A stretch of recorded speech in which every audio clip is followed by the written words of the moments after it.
दोस्तों, क्या आप जानते हैं बद्रीनाथ धाम में कुत्ते भौंकते नहीं हैं।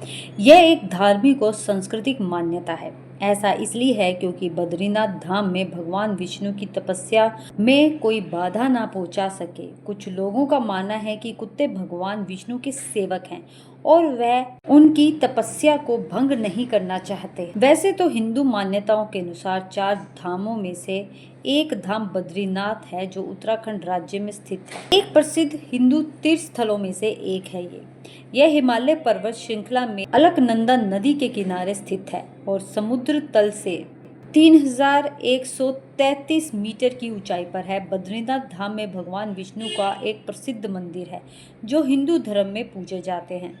अलकनंदा नदी बद्रीनाथ से होकर गुजरती है। हिंदू धर्म में अलकनंदा नदी को बेहद पवित्र माना जाता है। बद्रीनाथ चारों तरफ से हिमालय की खूबसूरती से घिरा हुआ है जो श्रद्धालुओं के साथ साथ पर्यटकों को भी आकर्षित करता है। आपको बता दें कि बद्रीनाथ को लेकर ऐसा कहा जाता है कि बद्रीनाथ धाम में कुत्ते नहीं भौंकते हैं। पौराणिक मान्यता के अनुसार कुत्ता भगवान विष्णु से जुड़ा हुआ है। माना जाता है कि भगवान विष्णु ने बद्रीनाथ में नारायण के रूप में अवतार लिया था और कुत्तों को श्राप दिया था कि वह यहाँ कभी भी भौंक नहीं सकते हैं। एक अन्य मान्यता के अनुसार बद्रीनाथ में कुत्ते भगवान के सेवक भी माने जाते हैं और उन्हें शांति से रहने का आदेश दिया जाता है।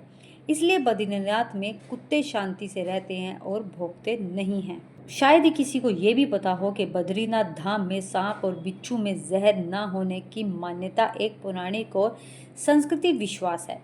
इसके पीछे कुछ पौराणिक मान्यता भी है। माना जाता है कि भगवान विष्णु ने बद्रीनाथ में नारायण के रूप में अवतार लिया था और सांप और बिच्छू को जहर नहीं रखने का आशीर्वाद भी दिया था ताकि बद्रीनाथ में आने वाले तीर्थ यात्रियों को कोई खतरा ना हो। बद्रीनाथ धाम को एक पवित्र स्थल माना जाता है जहां सांप और बिच्छू जहर नहीं रखते हैं क्योंकि यह एक पवित्र स्थल है। इसके अलावा बद्रीनाथ धाम के प्रकृति वातावरण में संतुलित होता है जिसमें सांप और बिच्छू जहर नहीं रख पाते हैं। यह ध्यान रखना महत्वपूर्ण है कि मान्यता पौराणिक और सांस्कृतिक है और वैज्ञानिक आधार इस पर नहीं है। ऐसा भी माना जाता है कि प्रकृति भी भगवान विष्णु के ध्यान में सहयोग कर रही है और यहाँ ना बादल गरजते हैं और ना ही बिजली चमकती है। कुछ लोग ये भी मानते हैं कि सर्दियों में बद्रीनाथ धाम में बर्फबारी होती है। यदि शंख बजाया जाए तो उसकी आवाज से बर्फ में दरार आ सकती है जिससे तूफान आने की संभावना बढ़ जाएगी, इसलिए शंख भी नहीं बजाया जाता है। आपने बद्रीनाथ में तप्त कुंड के बारे में तो सुना ही होगा। ऐसा कहा जाता है कि भगवान अग्नि इस जल में निवास करती है जो उन्हें निरंतर गर्माहट देते हैं। किंवदंतियों में यह भी कहा गया कि भगवान विष्णु ने बद्रीनाथ मंदिर में अपना दिव्य रूप धारण करने से पहले तप्त कुंड में स्नान किया था। आपको बता दें ये जानकारी हिंदू पौराणिक कथाओं में दी गई है। बद्रीनाथ धाम की एक और दिलचस्प बात यह है कि यहाँ पर कभी बिजली चमकती ही नहीं है।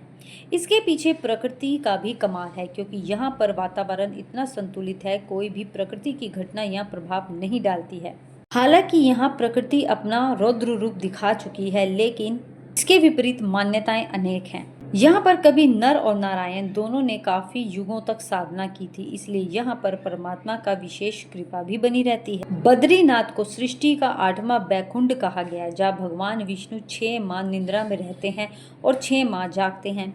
एक बार विष्णु जी जब ध्यान मुद्रा में लीन थे तो बर्फबारी के कारण वे पूरी तरह से बर्फ में ढक गए थे। माँ लक्ष्मी चिंतित हो गई और फिर उन्होंने विष्णु जी के पास एक बेर वृक्ष का रूप भी ले लिया। पौराणिक कथाओं के अनुसार माता लक्ष्मी ने भगवान विष्णु को ठंड से बचाने के लिए बद्री बेर के पेड़ के नीचे आश्रय दिया था। यहीं से बद्री नाम प्रचलन में आया। कथा यह है कि भगवान विष्णु बद्रीनाथ क्षेत्र में नर नारायण के रूप में तपस्या करते आए थे।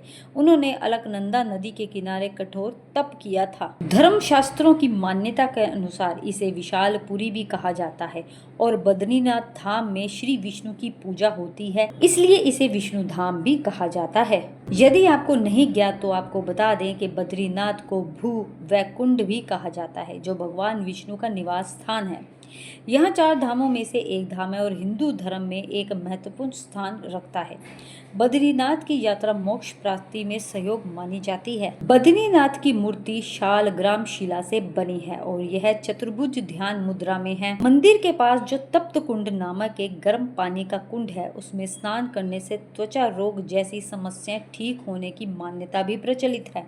आपको बता दें, बद्रीनाथ में ज्यादातर सन्यासी लोग रहते हैं और वो भगवान विष्णु की पूजा करते हैं। यदि आपको बद्रीनाथ से जुड़ी हुई ये रोचक तथ्य अच्छा लगे तो खोज कहानी चैनल को सब्सक्राइब करें, वीडियो को लाइक और शेयर करें, बेल का बटन दबाएं ताकि आपको नोटिफिकेशन मिलता रहे।